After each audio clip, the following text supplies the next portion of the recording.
guys, welcome to another TFL live review, and today we've got the brand new 2017 Mazda CX-3. And as always, my man, hey guys, my man Nathan is behind the wheel. It's a little windy out here, Nathan, so we're gonna try to do a lot of this review from inside the car. But before we do that, I think we have to show them what's under the hood. Can you pop the hood?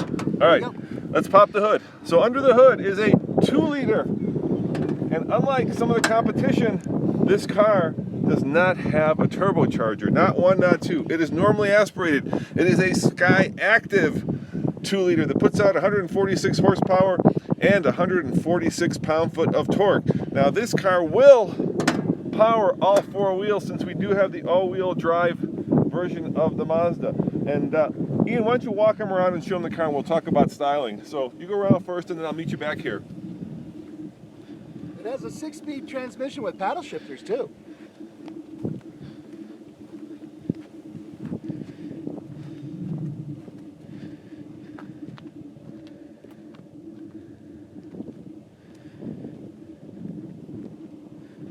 Hey Nathan, I think the wind died down, luckily. That never happens.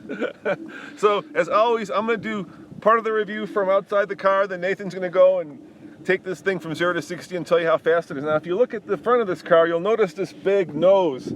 And this is Mazda's new design language, and Mazda's trying to move the brand upscale. So obviously Mazda is not a premium brand like Audi or BMW, but in this case they're trying to use a design language and of course how the interior looks to make it look a little bit more expensive. This was the first to get that. First the CX-3, then about a year and a half ago the CX-9, and I just did the review of the CX-5, which just got this new design language. But Ian, why don't you go inside and have Nathan walk you guys through the inside of the car.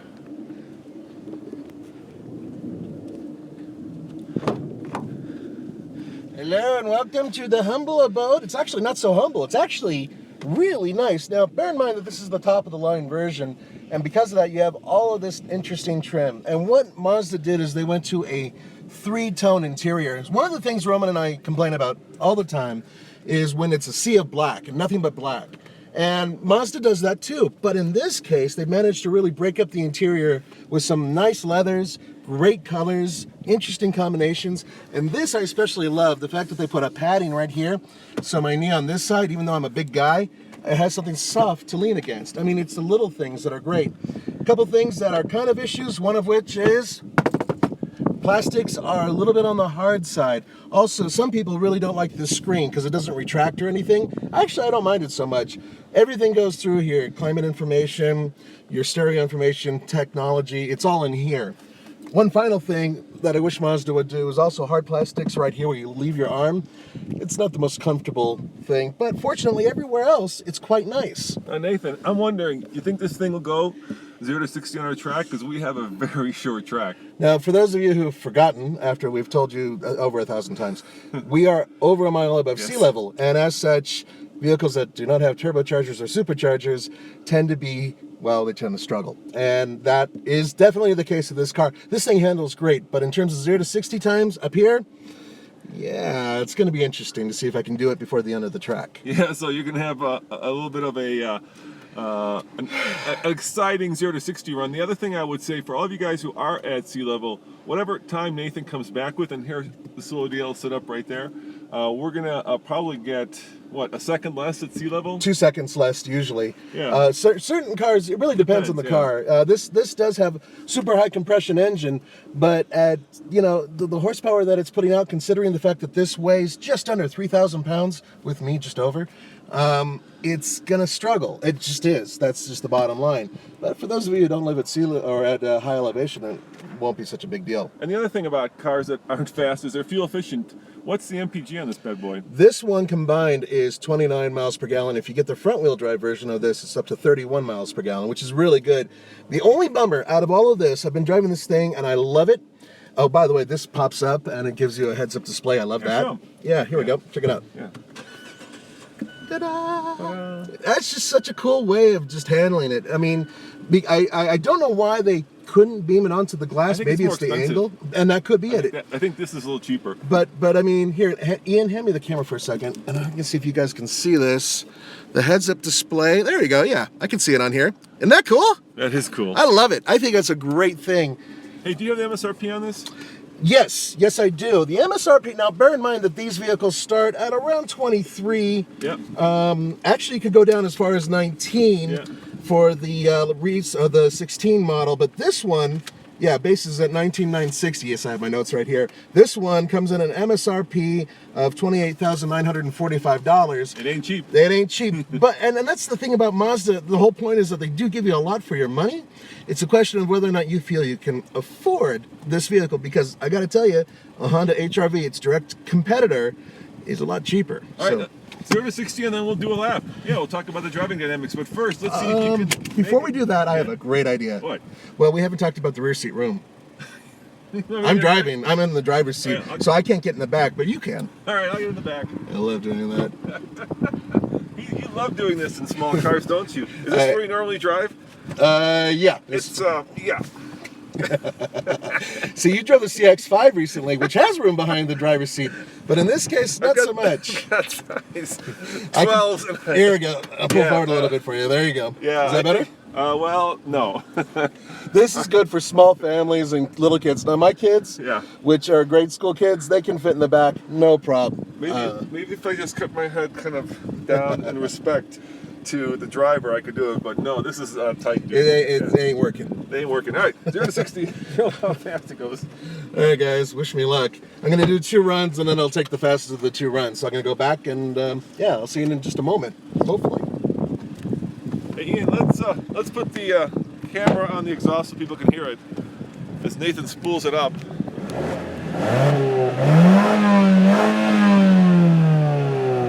Okay. There you go. Now there's no wheel spin, of course, because it is all-wheel drive. I do love the dual exhaust tips. Those are pretty good looking. Let's watch Dave. Let's see if he can make it before he runs out of track. Oh, so close. Look at that. I hope you got the 60. I'm betting this is probably probably over 10 seconds 0 to 60 car up here at a mile above sea level. Like I said, a good rule of thumb, guys, is if you're at sea level, just subtract a second. So whatever number Nathan comes back with, you can take a second away. Let's get off the track in case he comes flying off of it here, because he's going to have to use every foot of this track to get this car up to 60 miles an hour. There have been a few cars, in case you're wondering, that we have not been able to get to 60. One of them has been the Crosstrek XV hybrid, which does compete with this, and that was not able to go 60. A little bit of dive, nosedive, and let's see what the scoop is. It's got the solar DL working. All right, my man, good job, you got it. Yeah. Yeah? What's the result? My best was 10.47 seconds. 10.4. Yeah, and so if you think about it, 2 seconds, cut off 2 seconds if you're near sea level. That sounds about right. Yeah, that's about right. Jump in, Ian, and we'll go for a ride. I'll get in the back seat, you get in the front seat. Let's get the other back seat. Yeah, I'll get in the other back seat.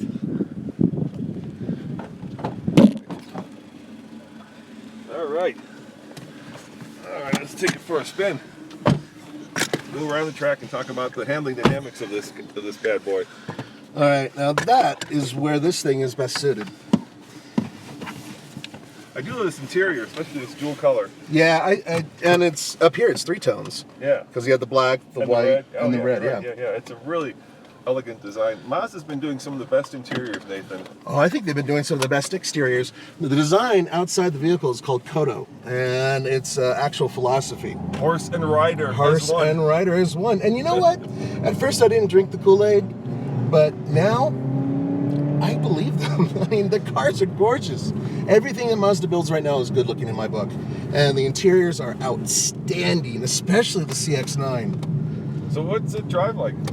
This is the best part. In terms of steering feel, there is some, God forbid, or at least they dialed it in to make it feel like there's actual steering feel.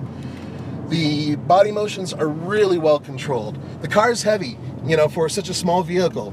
Also, it is small because the interior, the overall space, is actually one of the smallest out of all the vehicles it competes against. And I'm talking about vehicles like the 500X, the Jeep Renegade, the Honda HR-V, I mean, all of those vehicles have a much larger cargo capacity, and it's really noticeable. Yet this thing does still weigh nearly 3,000 pounds. But when you're going around the corners, it's responsive. At the seat of my pants, I know what the car is doing. And best of all, it holds the gears that you want it to hold. And if it doesn't, you simply put it into manual mode, which I'm doing right now. And second gear is what I want to hold. It's going to hold it. It's going to hold it until it's screaming in terms of power. Now, by the way, in terms of power, maximum horsepower is around 6,000 RPM. Mazda engines like to rev, kind of like older Honda engines. But it doesn't have the power it needs. It's interesting that in the CX-9 they've gone to a 4-cylinder turbo, Nathan. Yeah, I know. Could you imagine that engine in this car? Yeah, and we're still here. We're in normally aspirated.